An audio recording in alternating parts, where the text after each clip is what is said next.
We're here in Minneapolis, Minnesota, or Hennepin County at the very least. Here is Skip Schmall, the head of the foosball organization of this area.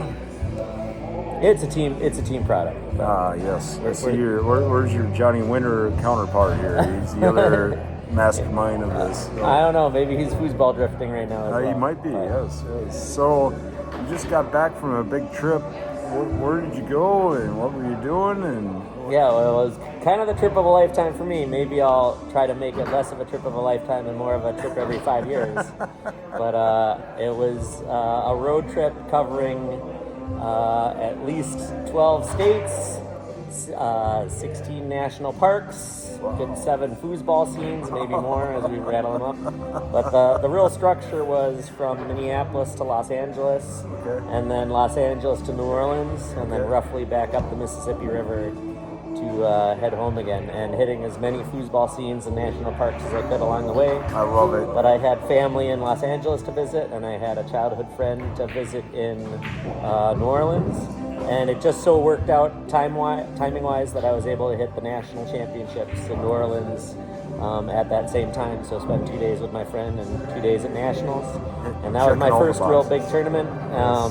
And I only played in a couple draws there. And then the real highlight there was the team event, getting to be a part of what I called Team Minnesota, because it was a combination of both Minnesota and Wisconsin.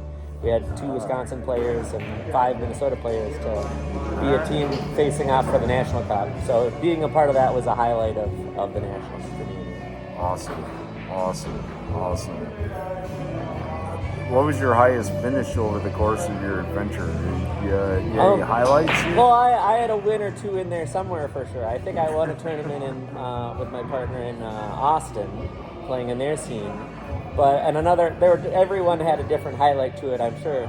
One was playing with our local player, now snowbird Sharky. So Gary Schackenschneider was a longtime Minnesota player here. He had a couple championships or big wins back with Gummy and probably Dynamo tables and things like that. And I knew he was living in the Arizona area, so I hit him up when I was in Phoenix, and I was able to play with him. And they run a monster draw pretty similar to the way we do here. It was a very fun. That was maybe the most fun-friendly scene of all the scenes I went. Mad props to the Phoenix area for just the how welcoming everybody was, and everybody was coming up to introduce themselves to me. But in the final, when we got to the playoff round, Sharky and I drew each other. So we didn't win that one. We got second, but we did get to go toe-to-toe with one of the best of their players, one of their Hall of Fame level players. Took him out of the tournament, but then lost in the final to some very good up-and-comers from Phoenix. So that was a highlight.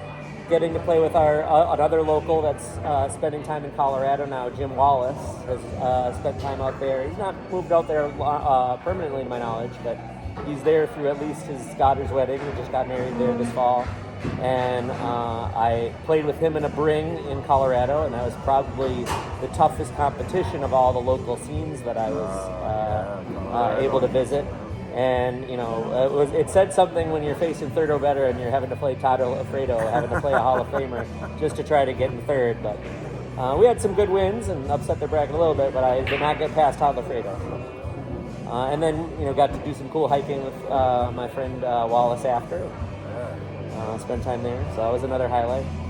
Saw Matt Groth in Vegas. I didn't play in any tournaments there. It didn't work out to do tournament there, but got to play at his friend Patrick's house. They had a little foosball party and a pool party. Nice. And play there. So nice. I think the tournament calls. I see us being waived to keep the ball rolling. So if there's a part 2, I can go through others. But that's a little bit of my foos adventure across. All the scenes were worth hitting. They were all super friendly people. Yeah. Community for sure. Yeah, and it's not that hard whether it's a day's notice or a week's notice, to just look on the social media or look on Google and find out what's going on. Houston foosball. You're going to find out where they're playing. You're going to find out what's going on, and hopefully the stars line just timing-wise that they'll be able to have something going on the nights you're able to visit whenever you're on a road trip. Yeah. It's not hard to do. I feel like Michael Veit was searching you out this past week. Didn't he show up here from Michael? Yeah, he does the same thing. I think he was looking for you. We were there layover or whatever before he went to the Florida State, which is what they had, or maybe it was hurricane related. I hope everybody got there and got home safe. But he was able to join us as an out-of-town guest on Wednesday, and then we also had some South Dakota guests. The Ulams were here on Saturday as well. I got to go run the show, so. This is where it's at. Thank you, Skip, for the interview. Thanks, Wally, for having us, and thank you for what you do. Dude. Yes, no problem, man. Thank you for hosting, dude. Cool. Off we go.